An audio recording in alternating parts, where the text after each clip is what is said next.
we're going to go over the atomic model and how in history there used to be thought experiments and then actual experimentation to figure out how it looks like inside.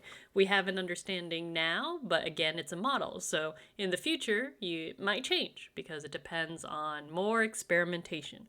We're also going to go over some basic notation. One thing I'll point out very briefly, on the class website, we have a scientists and experiments link that are scientists and their major contributions that you might need to know. I haven't seen too many questions about them, but if you do have the bandwidth to memorize a couple more random facts, it is linked there. I'm not going to go over any of them. I'm only going to go over the scientists that I've seen more questions about and their experimentations about the atom. Okay, other quick things to know is that if you run into the two names on the first bullet point, you don't need to worry about them because sometimes it's just pointed out if you use other resources to learn about the atomic models that were made. And then what you need to focus on for this particular section is know who did the experiments and what those experiments are. You need to know the details about the experimentation, how it's set up, why it works the way it works, and how it proves or disproves certain models. So the first model we're going over is Democritus in 460 BC, and he was more of a thought experiment rather than an actual experiment. So this is the first known model for an atom, and pretty much his idea, because again it's just a thought experiment, is just that the atom is a uniform substance. It's solid, it's hard, you cannot compress it, and it's not destructible at all. And it's the smallest possible bit of matter that exists. Now again, this is a thought experiment, so this model is kind of but it's just having an idea of what the model is. We're going to fast forward to Dalton in the 1800s, and so he thought of what is known as the billiard ball model. And so similarly to the previous guy, he thought it was a hard sphere and that matter is made of these atoms too, and the tiny spheres are similar to billiard balls. He thinks that the atom is indivisible, so that means it cannot be created nor destroyed, pretty much following the law of conservation of mass. And so if compounds are made of the same atoms in different proportions, as I said here, then it's just going to be constant. Other things are that if atoms have the same electrons, then they share physical and chemical properties. And if atoms have different electrons, they're going to have different properties, different masses. And so even this, bullet point here that's talking about the different proportions, well, they have a different amount of atoms and electrons in it. Like you could see that the oxygen, there's only one in water versus two. And so they will have different properties because of the amount of proportions of elements in the compound. So that's what he believed. So the first major player in terms of the model of an atom being more refined is J.J. Thomson. So he's one of the people that you really should know his name. And so in 1897, he did this model right here using an experiment. So what happens is he used cathode ray tubes. And so these cathode ray tubes were the source for particles. And so there is a negative electrode and it's going to the positive one. So you could see in this diagram here, we have a negative side and the positive side. We're going from one to the other, okay? And so they have charged plates. You could see the positive plate over here. You could see the negative plate over here. And so you could see that the source of the particles are shooting toward the positive plate. It could have shot forward, it could have shot down, but he noticed that it was shooting at an angle like this. So there's a high voltage going from the negative to positive, and that beam again is going to the positive plate as you see here. And so this charged metal plate is deflecting away from the negative towards the positive. That is important. And so because of these results, this ray, because opposites attract, has to have negative charged particles because it is attracted to that positive side. And so the unit for this is going to be coulombs, which is an electrical charge. We're going to talk about coulombs a lot more in future sections. So what did he think from these results? So Thomson made the plum pudding model, which is a popular English dessert at the time. And so it looks like the diagrams you see here, and that's an example of the plum pudding dessert.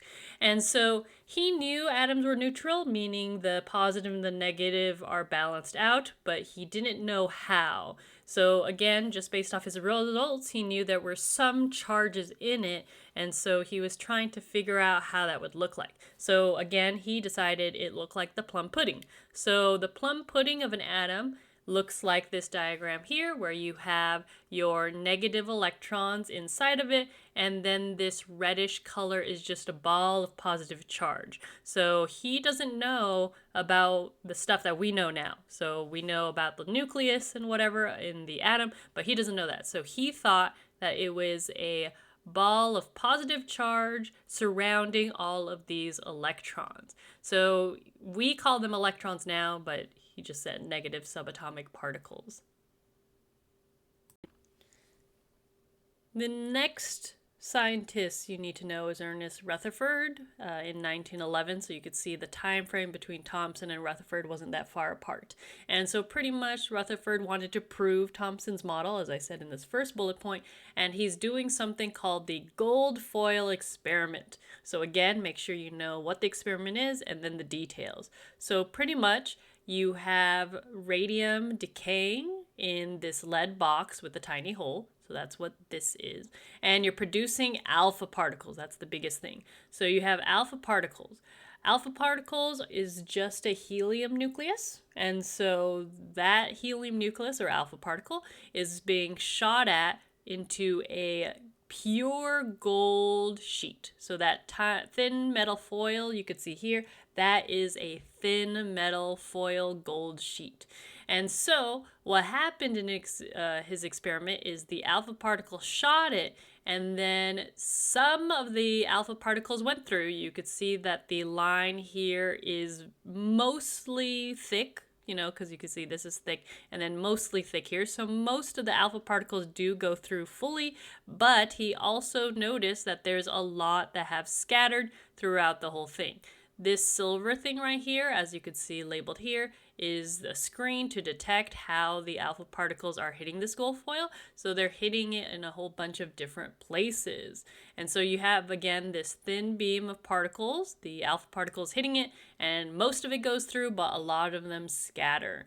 And so because of this deflection, we're seeing something that there's an expected versus a plum pudding model. So you can see right here, if it was following the plum pudding model, it would have gone straight through evenly, all of them. So all of the particles would have gone straight through. However, because of all these deflections, this is what Rutherford interpreted. So because there's reflections, he thought, okay, the atom has to have a lot of empty space. So all this gray stuff is really empty space. You have the electrons hanging out there. And then there has to be this, what we now call nucleus, that is deflecting the alpha particles, as you can see with these two black arrows going this way and this way. So again, you have this here, which were the expected results. The expected results is the alpha particles would go through the atom, but the actual results is it got reflected sometimes. So college pro tip is that if there's diagrams that are explaining stuff, make sure to analyze them completely. A lot of students tend to kind of gloss over diagrams, but you could see this diagram has a lot of information that I explained out loud in case you weren't quite understanding how the diagram worked. So make sure that you do pay attention to that, both, you know, in your textbooks as well as on any future lectures you have to listen to. In developing his model, he thought, as I said earlier, the atom is mostly empty space. So you could see here, there's a lot of empty space here, and then you see the electrons orbiting in these various circles, and then you also have the mass is in the nucleus. So he believed all of the central part of an atom is where the nucleus is, and so as we have defined here, nucleus is protons and neutrons. This is just what we currently believe as well. And so this is based off classical physics. This is not based off quantum mechanics. We will briefly touch about quantum mechanics, but you can learn about that way more in a future chem or other class you take. Rutherford's model is very good. Bohr decided to develop it further with the electron movement. And sometimes you'll hear this model be referred to as the Rutherford-Bohr model, but more often you would just call it the Bohr model on what he's going to be talking about. And so there are rules about electrons and its movement. And so pretty much electrons are orbiting at certain distances. When you looked at Rutherford's model earlier, you noticed that the orbits are pretty much the same distance. There wasn't really a defined way of knowing how far the electrons were from that nucleus. And so Bohr decided, okay, there has to be certain distances to this. And so he associated energy when it comes to electrons moving from these different orbits, because again, they orbit in a certain distance. So you could see in this model right here, this circle is an electron can orbit at this distance, and then this electron can orbit, like here. If there's an electron here, it can orbit around at that distance.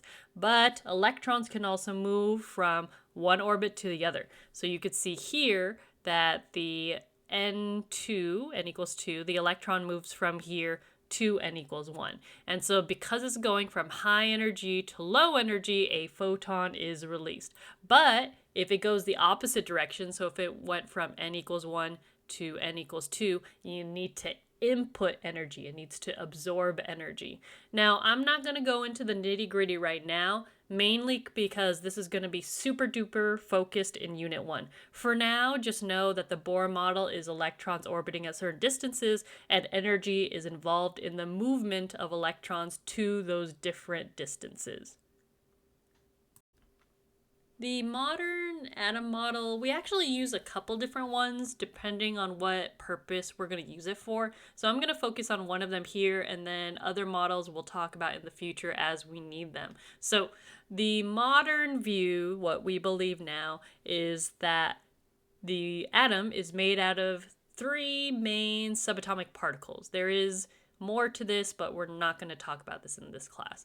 And so we're going to focus on protons, neutrons, electrons. We measure these mass in AMU for all these subparticles.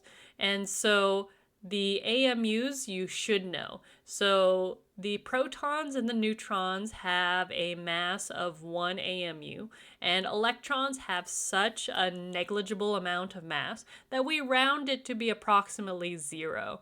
And AMU is atomic mass units. Make sure you know that.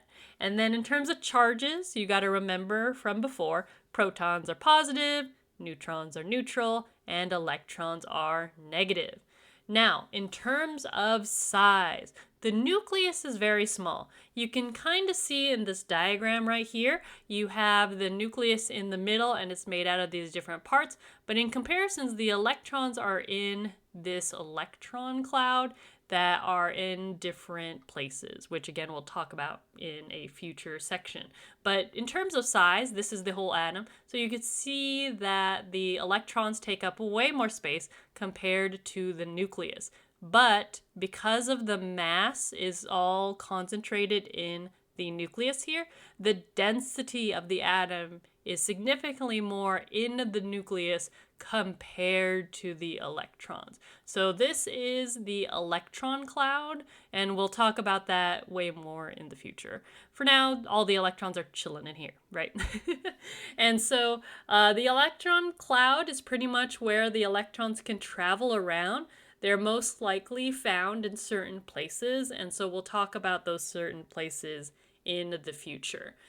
The way that chemicals usually have different properties are based off the electrons. So it's based off how many there are, if they're trying to give away or receive electrons, and so on. One definition to know is isotopes. And isotopes are the same element, aka they have the same amount of protons, but they have different amount of neutrons. So you can see here the example of some isotopes. You have carbon 13 and carbon 12, and so the mass number is different, but the proton number is the same. Because if you are the same atom, but different mass, that means you have different amounts of neutrons. So carbon on the PT has 6 protons, and so this and this have 2 different amounts of neutrons. You need to know atomic notation. So here's atomic notation. The only thing that's missing from it is in the upper right. That's where you would write charge. So make sure you know mass number is right here, atomic number is right here, charge is here, elemental symbol is right in the middle. The last thing to know is what subatomics correspond to what part of the atomic notation / things you just need to know in general. And so mass number corresponds to protons plus neutrons. Atomic number is protons only, and that's from the periodic table. And then the charge is protons minus electrons, or if you want to do protons plus negative electrons, like however you want to remember. So those are the different components of this. And so here you could see mass number is 23. So if I want to find the number of neutrons, I could subtract 11 from 23, and then I get the number of neutrons. The charge here is 0 for this particular example because there is no number here, and so the amount of protons equals the amount of electrons for this particular one. In this example, we have an atomic number of 21 with 24 neutrons, 18 electrons. So in order to write the atomic notation or the symbol for this atom, we're going to need to look stuff up on the PT as well as do some arithmetic. And so first I have an atomic number of 21. So I have to find 21 on the periodic table that corresponds to SC. And so the atomic number goes on the bottom left, so that's going to be 21, and then there we go. So again, mass number was protons plus neutrons. So I know that I have 24 neutrons, and then I have 21 protons. So 21 plus 24, so that's going to be 45. And so 45 goes on the upper left. I have 18 electrons, so my protons was 21, and then I have 18, so that's a positive 3 charge, so I'm going to go ahead and put the charge in the upper right. Here is a your turn. So what you want to do is you're doing isotopes of oxygen. So as a reminder, they're both going to be oxygen for these 2 different bullet points. And so you want to make sure you write atomic notation for both of them. So use your College Board periodic table and see if you could do it.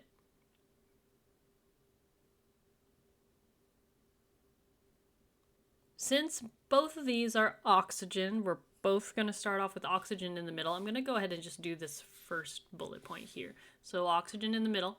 And so the proton number for that's going to be 8 because that's what it is on the PT. And then it has an atomic mass of 18, so that is mass that goes in the upper left. And then it has 10 electrons. So we know we have 8 protons, so 8 minus 10, so that's going to be a charge of -2 for that first one.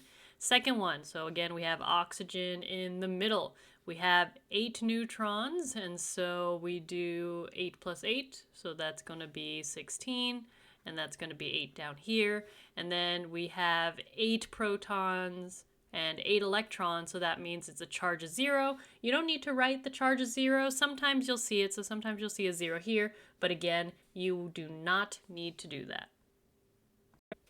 The last few bits about the atom is a couple things for Dalton. So everything is made of atoms, so all matter, all compounds.